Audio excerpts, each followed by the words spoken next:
Il n'y a pas de bonheur sans liberté, mais pas de liberté sans responsabilité. Et ça t'a gratté? J'ai commencé à travailler à 14 ans. Il y a une jeunesse peut-être dans tout ça? Engagez-vous pour changer le monde. Mais la colère, elle est nourricière aussi, non? Écoute, c'était un tartuffe. Aujourd'hui, j'accueille un invité dont l'engagement a transformé des milliers de vies. L'accessibilité bancaire ou financière, ça vous parle? Eh bien, si ce n'est pas le cas, bienvenue avec le maître Yoda du sujet. J'ai nommé Jean-Louis Kiel. Tu es un pionnier dans l'accompagnement des personnes surendettées et dans la prévention de leur potentielle exclusion sociale. On va en parler. Et tu pourras me dire ce que tu veux, mais dans mes recherches, je sens que tu es un véritable défenseur de la justice sociale et financière. En 92, tu fondes Crésus, que tu vas me présenter dans quelques instants. Mais voilà 30 ans que tu fais bouger les lignes et encourages très fortement les banques, les institutions et bien d'autres à changer leurs pratiques et à devenir plus inclusives. Je sais que le mot est à la mode, mais quand même, on verra que ça a du sens. Est-ce que c'est fidèle à ton parcours, cher Jean-Louis? Quasiment fidèle à mon parcours, je qualifierais notre combat un combat pour l'inclusion financière, donner une place à chacun, que chacun ait sa place. Cher Jean-Louis, tu vas choisir un pion, celui de ton choix. Ça me paraît tellement évident. Je prends le pion bleu, qui est celui de la Banque Postale. La Incroyable. couleur. Cet Et homme-là, c'est ma couleur préférée. en plus, En plus. on est aligné à 100% et on remercie la Banque Postale qui est partenaire de ce programme et on a voulu parler d'inclusion, accessibilité bancaire. Avant qu'on commence, Jean-Louis, on va lancer les règles du jeu. 36 cases, 6 thématiques, mais aussi une case joker. Mais comment ça marche? Tu me suis? Prends soin de nous. Avec cette carte, le joueur ou la joueuse revient sur des conseils, des astuces ou moments agréables, une case soutenue par la Banque Postale. Prends un coup de boost, on revient sur des victoires, des réussites, où l'invité accélère, car on l'a aidé dans son parcours. Prends-en de la graine. L'invité aborde les expériences qui l'ont fait grandir et avancer en explorant les moments marquants de sa vie. Prends un stop, un obstacle, un moment de doute. On revient sur ce qui a bloqué ou freiné son parcours. Prends pas la mouche, un coup de gueule. Des sujets qui grattent ou agacent. C'est la case pour exprimer ses frustrations, ses combats. Te prends pas la tête? Celle-ci, c'est la carte chance, où on partage un moment plus léger et détendu. Prends la main, l'invité prend le contrôle du jeu. C'est lui qui choisit sa carte. Pour terminer la partie, mon invité devra atteindre la case « Prends ta place ». Bref, ici, personne ne perd, soit tu gagnes, soit tu apprends. Jean-Louis, c'est parti? On y va. Je te laisse envoyer le dé. Et ça commence avec 3. un petit 3. Eh bien, 1, 2, 3. Prends-en de la graine. On commence avec cette question, cher Jean-Louis. La question s'appelle « On ne lâche rien ». Et je te cite. « J'allais dans les agences, je rencontrais les directeurs qui me renvoyaient vers le siège, mais quand on me ferme la porte au nez, je rentre par la fenêtre. » C'est ça ta manière de changer les choses avec détermination? J'ai un adage que j'aime beaucoup. Il n'est pas nécessaire d'espérer pour entreprendre, ni de réussir pour persévérer. C'est le prince d'Orange qui disait cela. Et je veux dire, il y a des moments où on est parfois désespéré, on essaie de pousser des réformes, de changer les comportements, également ceux de nos concitoyens, parce qu'il n'est pas seulement question de changer l'approche des banques sur les clients fragiles, mais aussi que nos concitoyens soient aussi un peu responsables. Et il m'arrive parfois, effectivement, de ressentir des échecs dans mes démarches. Selon l'adage, je continue de foncer. Ouais. Je rentre parfois les larmes aux yeux de Bercy. Et finalement, à peine dans le train, je reprends des forces et je persévère. Des forces pourquoi? C'est quoi ton combat? Quand on a démarré Crésus il y a 34 ans, on a constaté dès le début que nos concitoyens avaient cumulé des engagements à gauche et à droite et personne ne les a arrêtés. Donc il n'existe pas en France ce qu'on appelle un registre des crédits ou un fichier positif. Vous prenez un premier crédit, un deuxième, et puis un troisième, un quatrième ailleurs, et puis vous vous retrouvez dans une situation de surendettement. Et notre pays est totalement nul. C'est le dernier pays après l'Afghanistan, l'Ouzbékistan, la Corée du Nord et Cuba à pas avoir un mécanisme de symétrie d'information où l'on arrête les citoyens quand ils vont trop loin. Quand vous allez dans un bistrot, le cafetier vous donne à boire et puis vous commencez à être sous, il continue à vous donner à boire, il engagerait sa responsabilité. À ce niveau-là, il nous manque cet outil et ça, c'est une forme d'échec. Mais t'y Je bosses. continue à y bosser. Et on va y revenir parce que c'est quelque chose auquel tu t'attaches. Et on va revenir aussi sur d'où vient cet engagement, mais je te laisse poursuivre parce que cette question va venir, tu vas voir. 6. Allez, c'est toi qui avance. 1, 2, 3, 4, 5, 6. Du vert. N'est-ce pas? J'ai bien fait d'attendre. La carte s'appelle SOS surendettement. En 90, tu crées ce dispositif en Alsace. Je crois que tu en es originaire. Je suis alsacien. T'as grandi où? J'ai grandi au bord de l'eau, au quai de la Bruche, ce qu'on appelait la vieille France à Strasbourg, qui a d'ailleurs un destin particulier. On l'appelait la vieille France parce que l'Alsace a été rattachée tardivement à la France par le traité de Westphalie. Et c'est un lieu où les courtisans de France, cette fois-ci, venaient se faire soigner contre la syphilis, Ah oui, c'est ça, ils parce qu'il y venaient avait du tannin dans l'eau. on se demande pourquoi, mais On se demande on va pourquoi. dériver du sujet si on passe par là. Et d'où vient l'idée de ce dispositif SOS surendettement? Il y a une jeunesse peut-être dans tout ça? Pour créer une association sur un problème à résoudre, une injustice, une inégalité. Et en Alsace-Moselle, les Alsaciens vont souvent travailler en Allemagne et en Suisse. Et quand il y a une crise, les premiers licenciés, c'est les Alsaciens, les frontaliers. Et à l'époque, ils avaient souscrit des prêts immobiliers, risquaient de perdre leur toit. Et avec une magistrate, on a créé SOS surendettement pour accueillir ces frontaliers qui étaient désespérés et mettre en place des délais de grâce qui suspendent le prêt pendant un certain temps jusqu'à ce qu'ils retrouvent du travail sans encourir la déchéance du terme. Terme juridique, ça veut dire que la banque va vous réclamer l'intégralité. Et donc, lorsqu'ils ont retrouvé du boulot, ils ont repris le remboursement de leur prêt. Et l'association avait été créée que pour 2 ans. À l'origine, on avait décidé de fermer les portes une fois que le problème était réglé. Mais on a vu arriver de nouveaux problèmes Donc en fait, ça a duré un petit peu plus longtemps que prévu. et on avait fini la mission et on a vu apparaître des ménages qui n'étaient pas des frontaliers, mais qui avaient des problèmes de surendettement. C'était l'essor du crédit à la consommation et on s'est dit, on va perpétuer cette association, mais uniquement à l'origine en Alsace-Moselle. Et en fait, cette mission, elle va grandir, on va en reparler juste après. Mais moi, j'ai une question, Jean-Louis, parce que tu as eu quand même 2 vies. Tu as commencé dans le privé, tu bossais chez Mercedes, il me semble, J'ai commencé à travailler à 14 ans comme n'est-ce apprenti, pas? famille pauvre. Très tôt. Il fallait travailler et ça m'a fait du bien. Et à l'issue de l'apprentissage, il y a un concours du meilleur apprenti et je l'ai remporté. Et donc, on m'a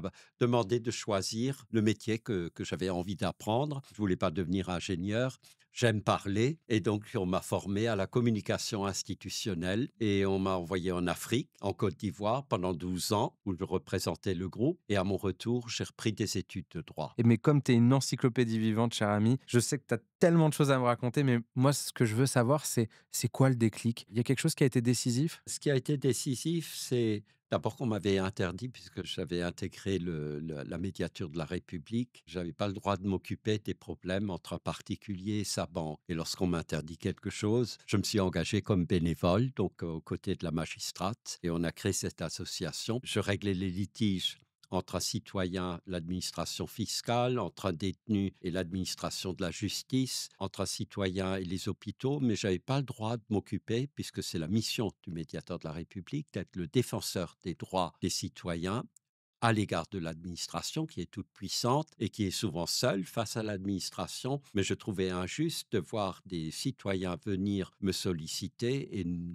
pas avoir le droit, la possibilité de les aider. Et ça t'a gratté à l'époque? Ça m'a gratté et puis ce qui m'a gratté, c'est le premier dossier que j'ai connu après la problématique des frontaliers qu'on a résolu, comme je l'ai expliqué. C'était une femme qui, pour la 4e fois, déposait son dossier de surendettement, on venait de lui saisir le salaire. Son métier, c'était de soigner des enfants cancéreux. J'ai trouvé anormal qu'on ne trouve pas une solution pour aider ces gens qui aident les autres. On l'a vu pendant le Covid, ils étaient au front, ces Mmh, femmes et ces hommes, et je me complètement. suis dit, il faut démarrer le combat. Cher Jean-Louis, je vais te laisser poursuivre, mais j'ai très envie d'entendre la suite. Un grand 6. Quelle 1, chance. 2, 3, 4, 5, 5, 6. 6. Et tu vois, Prends soin de nous. prends Ça soin, pouvait pas mieux tomber. n'est-ce pas? Je parlais des soignants, Et tu qui parlais des sont soignants. des héros. Et on va parler du sujet qui t'anime depuis si longtemps, l'accessibilité bancaire. Cette carte est en partenariat avec la Banque Postale et je suis content parce qu'ils m'ont encouragé à te rencontrer. 1,7 million, c'est le nombre de clients de la Banque Postale qu'on considère comme fragiles financièrement et qui bénéficient d'accompagnement ou de mesures particulières. Est-ce que tu considères que la Banque Postale, et là on se parle en toute transparence, fait figure de bon élève sur ce sujet? Et si oui, pourquoi? C'est le meilleur élève. Ah, Là où j'encourage la Banque Postale, au-delà de l'accessibilité bancaire, peut-être d'y intégrer des outils d'inclusion financière. Ce sont des publics fragiles qui démarrent dans la vie, qui sont exclus de toutes les banques et qui trouvent comme seule solution la Banque Postale avec tout un réseau qui est extraordinaire, qui a un mhm. potentiel extraordinaire, qui Mais est pour ceux qui nous écoutent pas et qui n'ont pas forcément l'histoire de la Banque Postale ou de la Poste, pourquoi tu dis que c'est la seule finalement? elle a une mission qui lui est confiée par l'État d'accessibilité bancaire, donc permettre à des publics, notamment les migrants, des publics très pauvres, les publics exclus ou que les banques ne veulent pas servir, de les servir. Et c'est dans l'ADN de la Banque postale et c'est aussi une mission qui est confiée par l'État. Et c'est une mission qui devrait aller encore au-delà de la simple accessibilité bancaire et jouer un rôle pédagogique pour permettre à ces publics d'accéder à certains produits en matière d'assurance. La Banque Postale est aujourd'hui banque assureur, d'inclure ces publics, de proposer des produits inclusifs. S'agissant du financement, ce sont des publics qu'on rejette de partout, mais qui ne sont pas insolvables, qui ont Mmh. la capacité, ils ont besoin d'une voiture pour aller travailler, ils ont besoin d'accéder au logement. De se Et je pense que protéger. là, il y a une réflexion qui se conduit au sein de la Banque Postale. L'heure de gloire, le véritable impact pour la Banque Postale, c'est de mesurer combien de ces publics, une fois qu'on leur a ouvert les portes au travers de la mission d'accessibilité bancaire, en sortent et restent fidèles à la Banque Postale. Et justement, sur ces sujets, on parle d'accessibilité bancaire. Si je comprends bien, c'est la capacité juste déjà à avoir un livret ou un compte. Et ensuite, c'est quoi l'inclusion bancaire? L'inclusion bancaire, c'est permettre à chacun, quel que soit son niveau de richesse, de trouver les produits financiers, les produits assurantiels adaptés à sa situation. Ça demande un gros effort. Et aujourd'hui, la plupart des institutions réfléchissent à ce problème parce que, en laissant sur le bord du chemin une partie de la population, cela génère finalement de la violence et des difficultés. Et je pense qu'il y a un problème de rationalité économique. Je suis conscient, la Banque Postale est une banque. Il faut qu'elle ait un ratio de rentabilité suffisant. Et même si elle Et dépend d'un grand groupe public, elle a quand même un enjeu de rentabilité puisqu'elle est une banque sinon, elle privée. finira par disparaître. On a là une institution qui est extraordinaire. Vous connaissez le slogan de la Banque Postale. Oui, banque La et citoyenne. banque est citoyenne. Et maintenant, elle n'est plus Oh, que citoyenne. Ils ont elle n'est enlevé, plus que citoyenne. Il n'y n'est-ce a pas? plus de... Il n'y a plus de banque. c'est carrément citoyenne tout court, mais Non, mais Banque Postale. ça appuie la Ouais. mission d'intérêt général dont vous parlez, en tout cas, ou Oui. d'utilité Oui, publique, et j'aurais puis peut-être elle dit. a une vision territoriale extraordinaire, une présence territoriale. Et puis la naissance de la Banque Postale n'était pas évidente, Ouais, hein. La place n'était pas tout à fait favorable. bien sûr. Et aujourd'hui, c'est considéré comme une institution irremplaçable. Et c'est pas que la Banque des pauvres, il faut le rappeler. La Banque Postale, et je vais vous rappeler une petite anecdote, pendant la crise de 2008, la crise des subprimes, vous aviez des personnes fortunées qui venaient déposer leur argent à la Banque Postale parce qu'ils avaient confiance. Parce que derrière, il y a l'État. L'État est surendetté aujourd'hui. Oui. Ils Donc, c'est pas plus finiront, rassurant. ils finiront au guichet de Crésus. Oui, c'est ça. Ah, Mais ça montre quand même la solidité de la l'établissement et réputation, la réputation. l'image. Et moi, je véhicule souvent, bien sûr, je suis un défenseur de la mission d'accessibilité bancaire. On a créé au sein de la Banque Postale le club Initiative, par exemple, qui réunit les ONG, Secours catholique, Mmh. Restos du Cœur. On se retrouve autour de la Banque Postale pour montrer les actions qu'on conduit, inspirer. Donc, c'est un lieu de dialogue qui nous manquerait énormément. Mais il faut rappeler que la Banque Postale est une banque comme les autres, avec quelque chose en plus. J'ai rêvé d'avoir un prof qui te ressemble parce que tu l'expliques avec tellement de simplicité. Et donc, merci de nous partager ce savoir-faire. C'est l'objectif. De prendre. Prenez tous votre place. N'est-ce pas? Le mot est donné, le mot d'ordre. Et c'est Jean-Louis qui le donne. Allez, continue, cher Jean-Louis. 1. Mais c'est pas grave, on continue sur un coup de boost, ça me plaît bien. Fédération Crésus. En plusieurs décennies, Crésus est devenu l'acteur d'utilité publique incontournable pour la lutte des personnes accompagnées et en surendettement, les prévenir de l'exclusion sociale. Au menu pour les bénéficiaires, une plateforme d'accompagnement budgétaire, un pôle surendettement, un pôle microcrédit personnel, des formations, une web radio, des points conseils, des antennes. Déjà, bravo monsieur. Franchement, c'est incroyable. Qu'est-ce qui te rend le plus heureux dans l'ensemble de l'espace qu'a pris Crésus? Quand je vois des citoyens qu'on a accompagnés qui viennent avec des larmes et repartent avec le sourire sans qu'on ait à lui donner d'argent, mais en l'écoutant, en comprenant son problème et en cherchant des solutions. L'ensemble de l'écosystème Crésus, on a démarré sur le terrain. On a 220 antennes, il y a plus de 500 bénévoles, une poignée de juristes. On accueille les gens très tard. Ils viennent chez nous quand la maison brûle. Ensuite, à partir de 2008, on a décidé de nous attaquer à la prévention du surendettement avec 3 axes. D'une part, proposer à des banques, à des assureurs, à des entreprises, quand ils ont un salarié, un assuré, un client fragile, de lui proposer une mise en relation immédiate au travers d'un intranet sécurisé. Et plus on intervient tôt, tu l'as bien compris, plus on soigne. Sur le terrain, on est des urgentistes. On intervient quand c'est très tard, quand il n'y a plus que le dossier de surendettement à déposer. Au sein de la fondation, grâce au partenariat avec les banques, avec les assureurs, on règle très tôt les problèmes. Au lieu d'avoir la gangrène généralisée où il faut couper le bras, on arrive à régler le problème. Et enfin, on a une vision, c'est d'arriver vers le prédictif, c'est-à-dire d'éclairer les banques, d'éclairer les pouvoirs publics sur ce qu'il faudrait changer dans la société pour prévenir la difficulté, mais très tôt, avant qu'elle se produise. En fait, on va arriver au prédictif, c'est-à-dire pouvoir alerter le citoyen. On a créé un outil qui s'appelle Budget Grande Vitesse, qui permet à tout citoyen de gérer en temps réel son budget. C'est connecté sur le compte, mais on ne peut pas faire d'opération. Ça te permet d'avoir tes ressources d'un côté, de l'autre côté, les charges fixes, le loyer qu'il faut payer, la pension alimentaire pour certains, puisqu'on divorce. Dès qu'on a des difficultés financières dans les couples, ils s'abandonnent, ils se quittent, ils se chamaillent alors qu'il faut rester ensemble. Et ça te calcule le reste à vivre, ce que tu peux dépenser pour l'alimentation, pour les loisirs, parce que le budget, c'est pas seulement un sacrifice, il faut aussi de temps en temps pouvoir se faire plaisir. Si tu dis à tout le monde qu'il faut serrer la ceinture jusqu'à la fin de la vie, écoute, il pète les plombs. Mais le faire raisonnablement. D'ailleurs, le bonheur se trouve dans la conjugaison de deux éléments. On est dans un monde d'opulence où tout paraît possible. Tu vas sur Internet, tu peux commenter, tu cliques, tu peux faire n'importe quoi. Il faut concilier ça avec une certaine frugalité. On est dans un monde où il faudra consommer autrement. Ça ne veut pas dire décroissance, mais ça veut dire devenir raisonnable. Le premier à devenir raisonnable, ça devrait être l'État. Et puis ensuite, les entreprises, elles aussi, s'engager. Elles ont des défis énormes en matière de consommation d'énergie, etc. Et donc, nous, notre rôle, au travers des innovations sociales, on pouvait se contenter depuis 30 ans d'accueillir juste les gens, de les aider, de les soigner. Et puis, il y a une nouvelle charrette qui arrive avec des gens. On s'est dit, il faut qu'on aille plus loin. Il faut qu'on fasse la prévention. De l'éducation aussi, c'est un énorme chantier. C'est la mère des batailles de Crésus. On forme chaque année 120 000 jeunes. On a fait même des actions avec des postiers qu'on a emmenés du guichet de poste, nous accompagner dans les écoles, expliquer leur métier, expliquer un budget. Croyez-moi, en 1 heure et demie, vous comprenez l'écosystème, vous savez ce qu'est une assurance, vous comprenez la banque, vous comprenez le découvert bancaire. C'est la maîtresse des batailles de Crésus.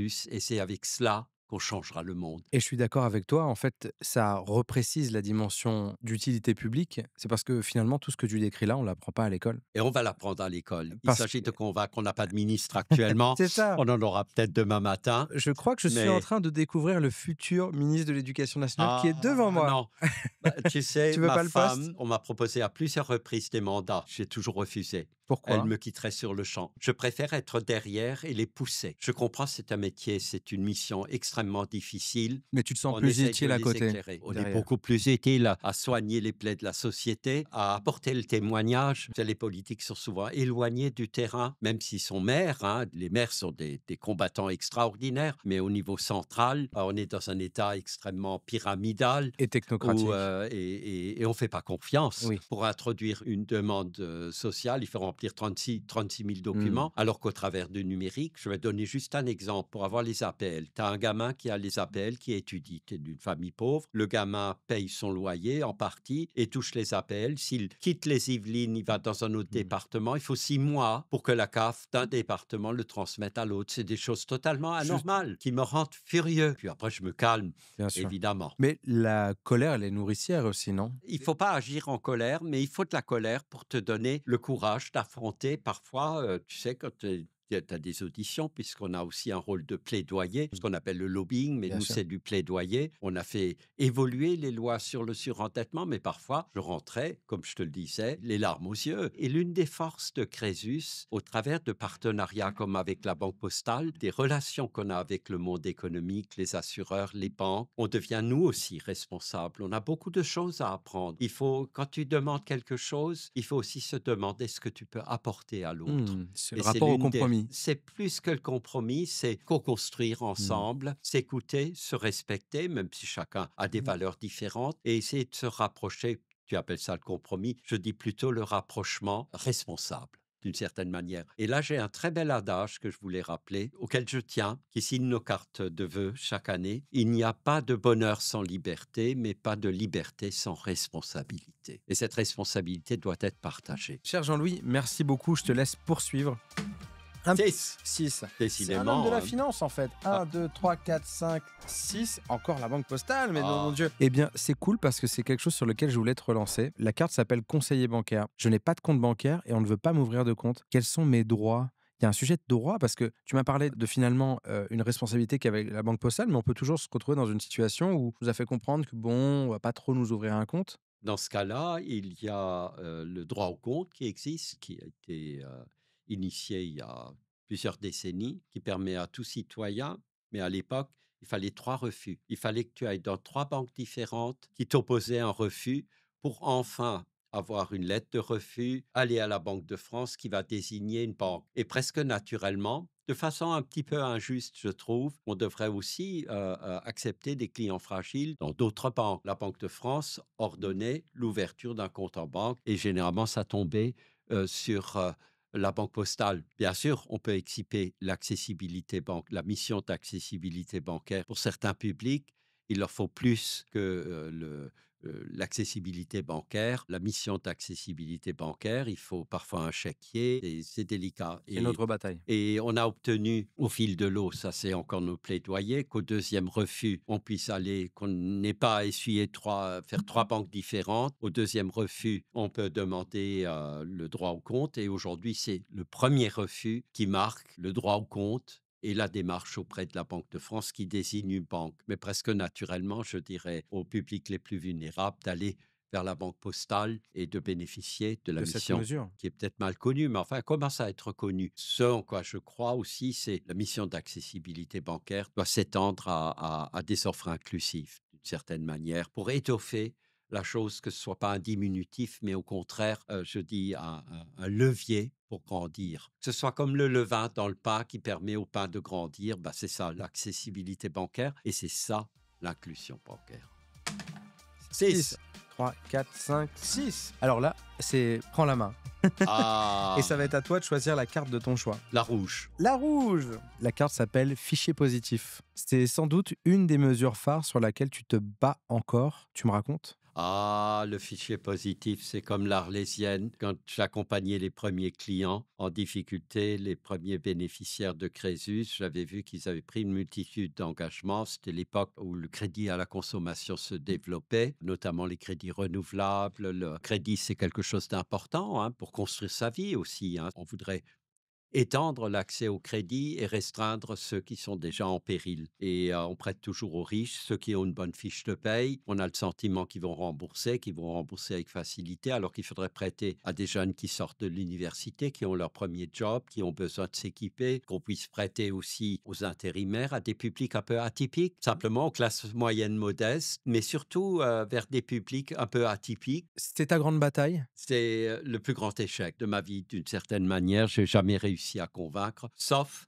la Banque postale à l'origine, lorsqu'elle crée le crédit à la consommation, la filiale crédit à la consommation. Le président de la Banque postale avait pris position en faveur du registre des crédits, il voulait faire le crédit autrement. Tout ce que touche la Banque postale, elle veut le faire autrement. Et là, il manquait un outil qui permettrait, lorsqu'on a le crédit trop, de vérifier le niveau d'engagement parce qu'un client de la banque postale peut avoir des comptes ailleurs et la banque postale ne peut pas accéder à ces informations et ça permettrait à la fois de réduire les excès et à la fois d'améliorer l'excès. On est un peu sous-développé en matière de crédit à la consommation, on prête toujours au même. Par exemple, vous avez une bonne fiche de paye, tu peux avoir 3 crédits dans la journée. Celui qui démarre dans la vie, qui est intérimaire, qui a un contrat à durée déterminée, a un mal de chien pour se financer. C'est la grande bataille pas encore réussie? À chaque fois, on était au bord de la réussite. Les textes ont été pris, le Parlement avait voté à l'unanimité. La création d'un registre des crédits, c'était du temps de Madame Lagarde. Et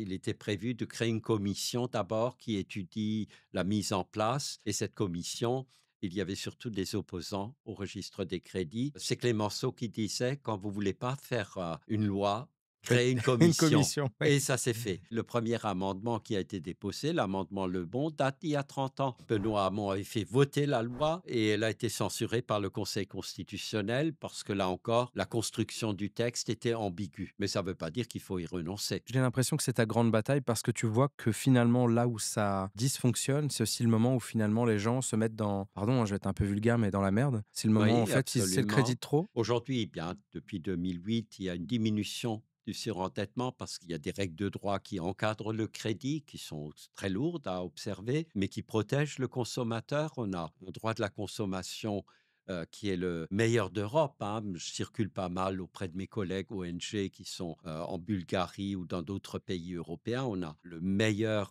encadrement. Parfois, on peut estimer que c'est presque de trop parce que ça enlève une part de responsabilité du citoyen. Vous savez, avoir trop de droits, à un moment donné, il faut des droits, il faut réguler, C'est le socle. mais il faut aussi que le citoyen s'intéresse un peu davantage, fasse son budget avant de contracter un prêt et fasse les bons choix. Mais après, il y a, comme tu le racontais, il y a des accidents de la vie et puis le crédit paraît parfois être la meilleure solution, alors que ce n'est pas la solution. Dans les cas de détresse, il faut chercher d'autres solutions. Les premières victimes en matière de surendettement, il faut le rappeler, et tout le combat pour le registre des crédits, c'est souvent les femmes qui se retrouvent toutes seules, le couple est surendetté, le mari part, la femme est codébitrice et c'est vers elle qu'on se tourne et puis ça finit chez nous en surendettement. C'est vraiment un outil de prévention, mais aussi, et ça je tiens à le rappeler, c'est aussi un outil économique qui permettrait d'élargir l'accès au crédit d'une certaine manière. Écoute, moi, je souhaite que cette grande bataille, tu arrives à l'accomplir de ton vivant parce que c'est ça quand même le défi. C'est on n'a peut-être pas parfois assez d'une vie pour mener des grandes batailles comme celle que tu mènes. Ça rend humble, ça Ça force. oblige à une certaine humilité et puis la volonté de surmonter les échecs. On a une des missions, on accompagne aujourd'hui aussi les petits entrepreneurs en difficulté. Et tu peux croire, quand un entrepreneur a des difficultés, non seulement son entreprise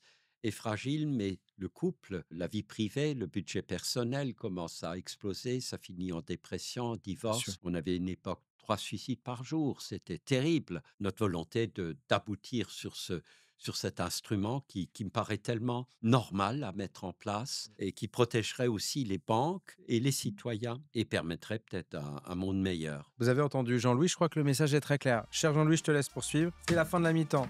On continue sur un petit 2. Prends un coup de boost, c'est reparti. Changer la situation, est-ce que c'est aussi un combat collectif? Si demain t'es plus là, comment tu vois la suite? C'est quoi que tu aimerais laisser? J'aimerais surtout laisser des combattants qui poursuivent le trajet qu'on a accompli en 30 ans, des collaboratrices, des bénévoles qui sont prêts à prendre le relais. Ils sont nombreux.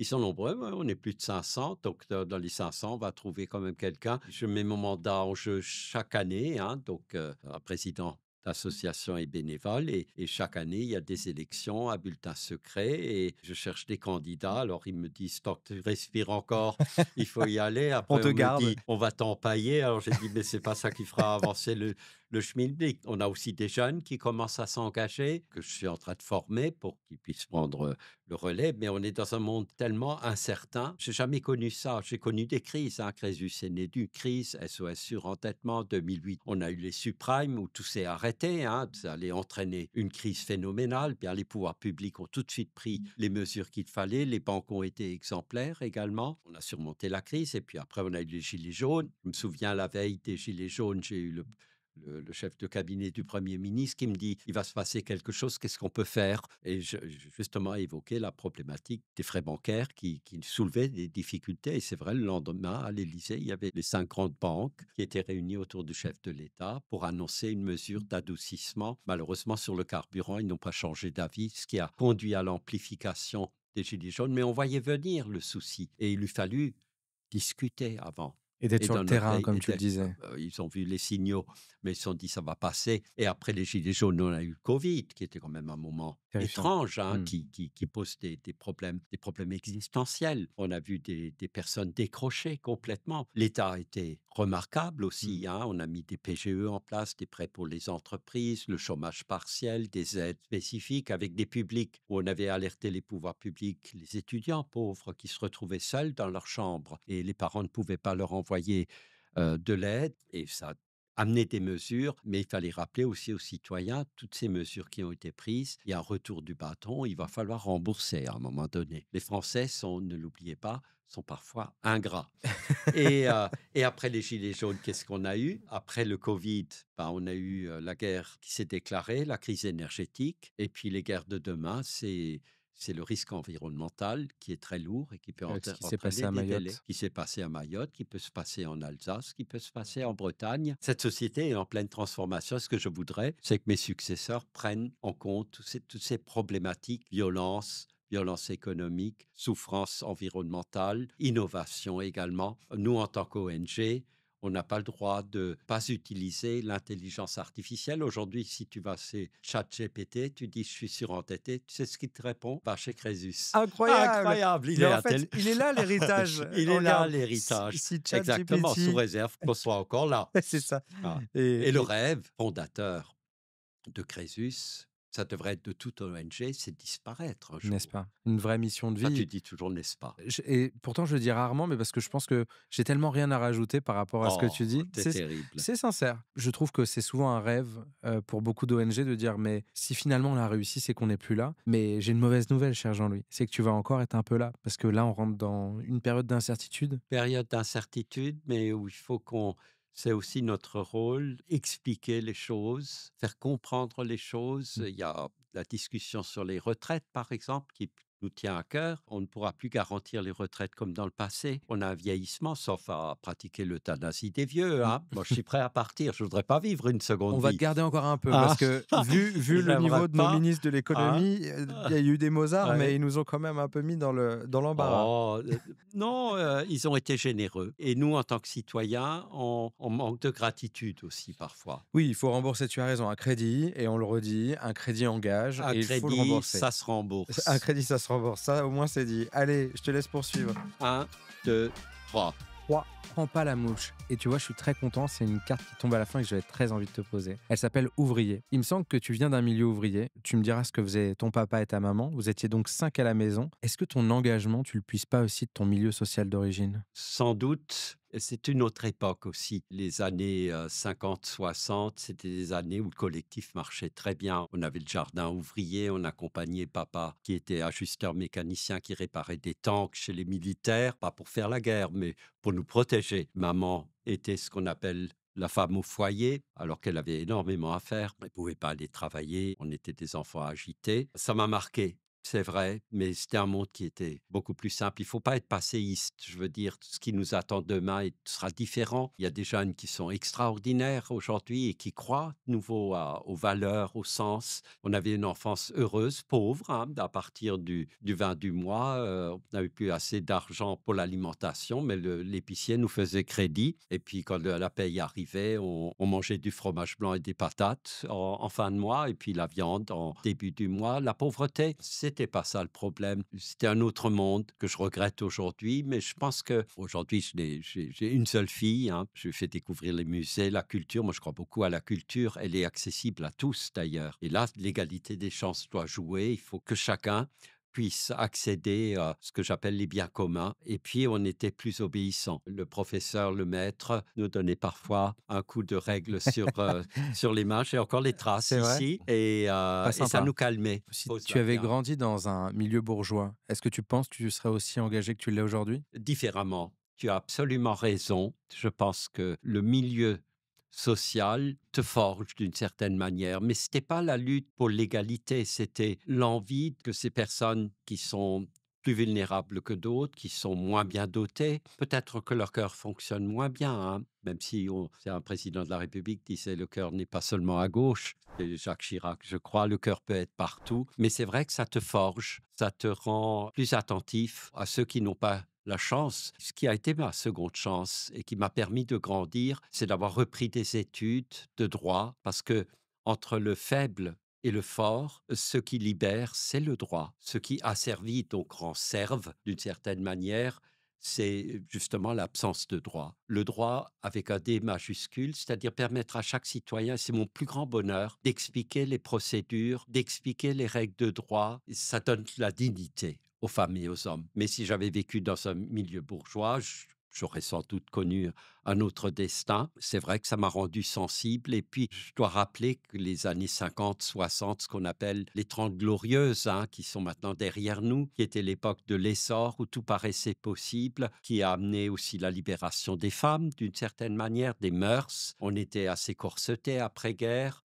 Ça m'a formé, ça m'a donné envie de m'engager. Et si j'ai un conseil à dire à ceux qui nous écoutent, engagez-vous pour changer le monde en douceur, pacifiquement, en dialoguant, en discutant. C'est ça, Crésus. Magnifique. Quel mot de quasi-fin, parce que, cher Jean-Louis, il te reste quelques étapes avant d'arriver à prendre ta place. Je te laisse tirer le dé, voir si on y arrive. Oh, un petit 5, et 1, et 2, et 3, 4, 5. Incroyable. Bravo, l'animateur. Et maintenant, on change. C'est toi, moi qui cuisine. Reverse. Ah, t'es là. extraordinaire. Incroyable. Jean-Louis, avant qu'on finisse, j'ai une dernière question, cher ami. Est-ce que, et c'est presque maladroit à un homme avec autant d'expérience de poser la question, mais je me permets, est-ce qu'aujourd'hui, tu considères avoir pris ta place? La bonne place, celle de personnes engagées, humanistes dans les valeurs, pas revendicatives, mais qui arrivent petit à petit à construire un monde qu'on voudrait meilleur. C'est le mot de la fin et incroyable. Jean-Louis, on te veut plus souvent dans Prends ta place. Merci pour ce moment. Vous vous abonnez, vous likez, vous suivez. On vous aime pour plus d'inclusion bancaire, accessibilité bancaire. Elle est déjà partie, vous voyez, on s'en va. Allez, bis tout le monde, à la prochaine.